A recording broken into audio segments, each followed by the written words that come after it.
ಆಗತ್ತೆ.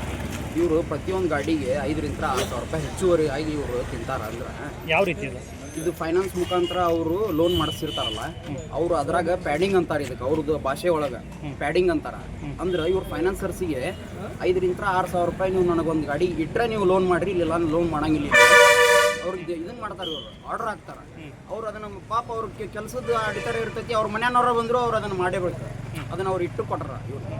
ಅದ್ರ ಮುಖಾಂತರ ಇವ್ರು ತಿಂತಾರೆ ರೊಕ್ಕನ. ಅದನ್ನು ನಾವು ಕೇಳಲಿಕ್ಕೆ ಬಂದಾಗ ಇವ್ರು ಶೋರೂಮ್ ಬಾಡಿಗೆ ಅಲ್ಲಿ ದುಡಿಯೋರಿಗೆ ಪಗಾರ ನಾವು ಇದನ್ನೆಲ್ಲ ಕೊಡಬೇಕು, ನಾವು ತಿನ್ನೋರು ಅದನ್ನಂತಂದು ನಮ್ಗೆ ಉಡಾಪಿ ಉತ್ತರ ಕೊಡ್ತೀವಿ. ಎಷ್ಟು ಜನರು ಒಂದು ಚೆನ್ನಾಗಿದೆ ಈಗ ಹೆಚ್ಚು ಕಮ್ಮಿ ಒಂದು 2 ವರ್ಷದಿಂದ ಹೆಚ್ಚು ಕಮ್ಮಿ ಲೀಗಲ್ ಸ್ಕ್ಯಾಮ್ ಇದೆ. ಒಂದು 2-2.5 ಕೋಟಿ ರೂಪಾಯಿ ಇವ್ರು ಹೊಡೆದಾರ. ನಿಮ್ಮ ಗುರಿ ಹಗಲು ದರೋಡೆ ಇದು ನಮ್ಮ ಗುರಿ ವೈಯಕ್ತಿಕ ಏನಿಲ್ಲ ಸರ್. ನಮ್ಗೆ ನೊಂದವ್ರಿಗೆ ಹೊಳ್ಳಿ ನಮಗೆ ಮರುಪಾವತಿ ಮಾಡಬೇಕು ರೊಕ್ಕ. ನೊಂದಂಥ ಗ್ರಾಹಕರಿಗೆ ಅವರು ಹೊಳ್ಳಿ ಅದನ್ನು ಹೆಚ್ಚುವರಿ ಎಷ್ಟು ತಿಂದಾರಲ್ಲ ಅಷ್ಟು ಅಮೌಂಟ್ ಅವರಿಗೆ ಮರುಪಾವತಿ ಮಾಡಿಸ್ಬೇಕು. ನಿಮ್ಮ ಹೆಸರು?